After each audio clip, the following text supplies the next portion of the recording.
Right now, there's a decent chance something is heating up near you. A stove clicking on, a microwave humming, a pan starting to sizzle. You did it this morning without even thinking. You took something raw and you made it hot before you ate it. It felt like nothing. It felt like just how food works. But that quiet little habit is one of the oldest things your species does. Older than every language ever spoken. Older than writing. Older than farming. Older than cities. Older than money. Older than your entire idea of what a person even is. Turning food hot before you eat it might be the single most human thing you'll do all day. The question is, when did we figure that out? And why did it change literally everything? Let's go back. Way back. Because to understand cooking, you have to start before there were even people. Picture an African savanna over 1,000,000 years ago. A wildfire rolls through, the way wildfires always have. And afterward, animals come poke around the burnt ground. Roots that were rock hard are now soft. Seeds are cracked open. And here's a detail people forget. A burnt landscape is basically a free buffet. Cooked tubers, roasted insects, animals that didn't outrun the flames. Something out there learned that fire meant food. That something eventually became us. Now, for a long time, scientists argued about this constantly. Because when did we start cooking is really two different questions hiding in a trench coat. One is, when did humans use fire? And the other is, when did humans control fire?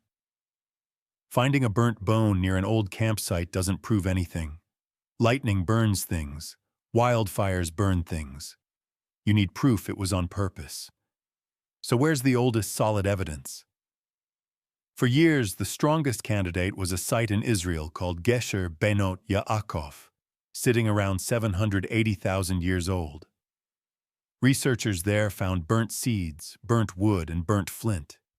And crucially, the burnt bits were clustered in specific spots, like little repeated hearths.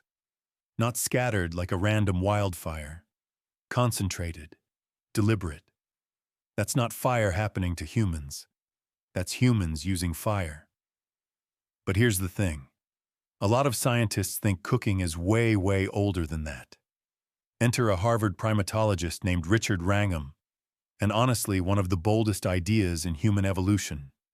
His argument is basically, cooking didn't come after we became human. Cooking is what made us human. It's called the cooking hypothesis, and once you hear it, you can't unhear it. Here's the logic. Look at our bodies. Compared to other apes, we've got tiny teeth, weak jaws, a small gut, a comically oversized, energy-hungry brain. A gorilla spends most of its waking life chewing, like hours and hours a day, because raw plants are a terrible deal, energy-wise. You have to process an enormous amount just to survive. So how did our ancestors get away with tiny teeth and a small gut, and still grow a brain that burns 1/5 of our energy? Wrangham's answer? They outsourced digestion to fire. Think about what cooking actually does. Heat breaks down tough fibers and unravels proteins before the food ever hits your mouth. It kills off a lot of the stuff that could make you sick. It turns a hard, dangerous, low-value meal into something soft, safe, and packed with easy calories. Cooking is basically pre-digestion happening outside your body. You do the work with fire so your teeth and gut don't have to. And that freed up something enormous. Energy. A whole surplus of it. Energy that could go toward building the most expensive organ in the animal kingdom. Your brain. Here's what makes this so important. If Wrangham is right, cooking isn't a nice thing humans invented once we got clever. It's the reverse. Cooking is a huge part of why we got clever at all. The stove came before the smarts. Now, when would this have happened?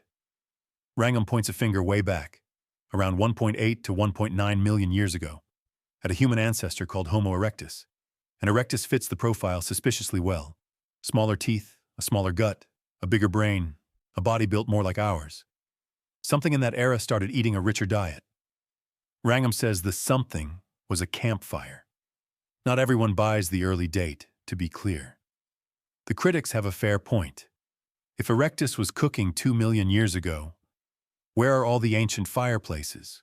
Fire is messy. It leaves ash, charcoal, scorched earth. And the archaeological record from that far back is thin. So the debate is very much alive. But even skeptics mostly agree that by a few 100,000 years ago, cooking was locked in as a normal, everyday human thing. And once it was normal, it started reshaping everything about how we live. Because cooking isn't just chemistry, it's also social. Think about a raw diet. When you eat raw, you basically eat as you go. You find food, you eat it right there, alone, like most animals. But cooking forces a pause. You gather fuel, you build the fire, you wait. And while you're waiting, everybody's just sitting there, together, around the warmest, brightest, safest spot for miles. That's the campfire. And the campfire might be the original social network. Anthropologists who study modern hunter-gatherers noticed something great. Daytime talk and nighttime firelight talk are completely different. During the day, people talk logistics, who's doing what, where the food is, who's annoyed at who. Practical stuff. But at night, around the fire, the conversation changes. People tell stories. They talk about people who aren't there. They talk about spirits and the dead and the beginning of the world. Firelight is where imagination shows up. Think about that. The same fire that softened your dinner also gave you the first place to sit still in the dark and tell a story. Cooking didn't just build the brain, it built the audience. And there's another quiet gift buried in here: time. When you're not chewing raw fiber for 6 hours a day, you suddenly have hours to spend on other things: making better tools, teaching your kids, planning a hunt, painting a wall, being bored enough to invent something. A huge chunk of human culture might exist simply because fire handed us free time. It even changed the shape of a family. Cooking makes sharing easy. A fire feeds a group, not just one mouth. So you get division of labor, food brought back to a home base, meals as a group event. A lot of what we'd recognize as home starts, weirdly, as a spot on the ground where the fire went. But the food kept evolving too. Way later, we invented actual containers, real pottery, around 20,000 years ago in China, some of the oldest ever found. And there's scorching on it, which means they were literally cooking in it. That unlocks boiling, soups, stews, softer food for babies and elders. Now even people with no teeth can get fed. And extracting every last calorie by simmering bones? That's fire upgraded again. So here's the full picture. A wildfire teaches an ape that burnt food is good food. A creature we'd barely recognize starts carrying that fire on purpose. Tiny teeth, tiny gut, giant brain, a body redesigned around the campfire. Deliberate hearths in Israel, 780,000 years back.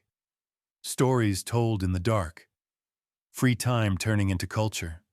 Pottery, boiling, soup, and a straight, unbroken line running all the way to the pan warming up in your kitchen right now. That heat near you isn't nothing. It's the oldest technology your family has ever owned. Older than your name, your country, your language, passed down hand to hand, fire to fire for 1,000,000 years, until it reached you. You're not just making dinner. You're doing the one thing that made us us. Every meal you cook is a ceremony older than the human race itself. You just forgot it was sacred. So the next time the stove clicks on, maybe pause for 1 second. Feel the heat. That's the sound of being human. If you found that interesting, there's plenty more